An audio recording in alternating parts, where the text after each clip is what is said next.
Hi, I'm Marty Nemko. John and Julie Gottman have studied with unusual rigor for 40 years now what makes relationships work.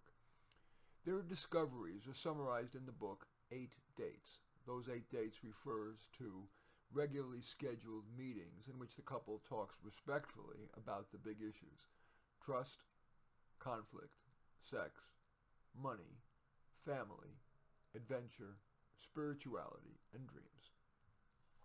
A few of my clients, as well as my wife and I, have done some variant of the 8 dates, and we've all felt it's worthwhile. The Gottmans emphasize these keys to relationships that work. Never stop being curious about your partner. Sounds a little flighty, but it makes sense when you think about it. The Gottmans urge us to ask our partners open-ended questions, and the following are examples that I've recommended to clients and that my wife and I have discussed.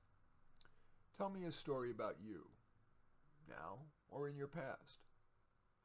Do you have any dreams, not necessarily while sleeping, but about your future? Do you ever wonder if that's all there is? I mean, career-wise, relationship-wise, being parenthood? I know your parents don't believe much in expressing emotion, and you're kind of that way. Has that served you well? You want to have kids more than I do. What deep down do you think is the main driver of that? I know you're a Democrat, but why are you a Democrat? You believe in God. In the face of evidence to the contrary, what makes you have faith in God?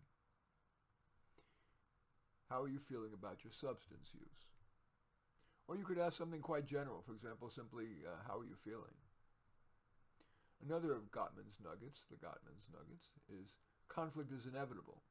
Key is accepting the immutable and attempting to resolve the other issues in a statesman-like way. Well, the Gottman's research found that 69% of conflicts never get resolved, and the key is how to deal with 31%. Of course, that begs the question of how to figure out whether a conflict is likely to be in the 69% that can't get resolved or 31% that could be, even partly. Well, here's an example of how you might constructively have such a discussion. We argue a lot about your spending, my rushing in sex, my being less enthusiastic about spending time with your parents than you are. Do you think those issues are in the 69% or the 31%? Your partner says, well, maybe it's easiest if we start with the issue of visiting my parents. And you say, I think we can agree that your parents think I'm stuck up and I think they're boring. Without a personality transplant, you think that's very likely to change? Your partner says, no. So it sounds like you're making me mainly go to see them by myself. If I had my druthers, yeah, but might the statesman-like thing to do to be for me to join you when it's particularly important to you or them, and other times you do go without me. And of course, you can supplement the visits with phone and FaceTime calls. Does that seem reasonable? Your partner. It depends on how often you decide it's important for you to go. I'm afraid you'll want to go just once or twice a year. I like visiting him every 2 weeks. Well, what if we, as an initial benchmark, we aim for my going half the time, say once a month? Can you live with that? Your partner says, well, we can try it, but let's in a month agree to revisit the plan. Fair enough. And then if it feels right, give your partner a hug. The next Gottman nugget is that successful couples emphasize the good times together and minimize the bad. In my experience as a career and personal coach, that tends to be a manifestation of the partner's personalities in general, not just in terms of interacting with each other. They're people who tend to focus on the positive or negative in life. That said, my clients, and my wife and I, have found such positivity partly willable. It may be worth trying to get in the habit of emphasizing the positive, thinking twice before bringing up the negative, and trying to do it tactfully. That may not come easily. So it might help right before you interact with your partner, for example, when you've just come home from work, to first whisper under your breath the word positive. That's a just-in-time reminder. You have nothing to lose in trying that. Do stay with it at least for a few days to see if it helps.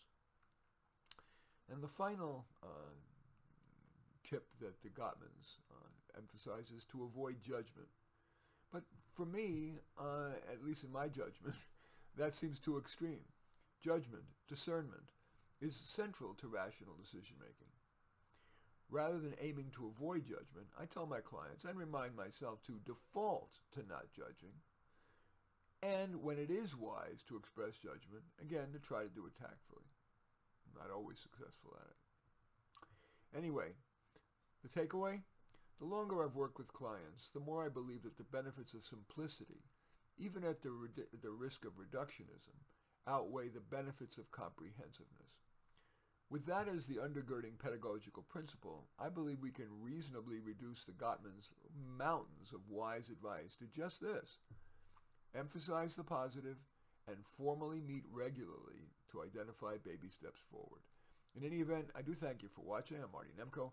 I welcome your thumbs up and accept your thumbs down.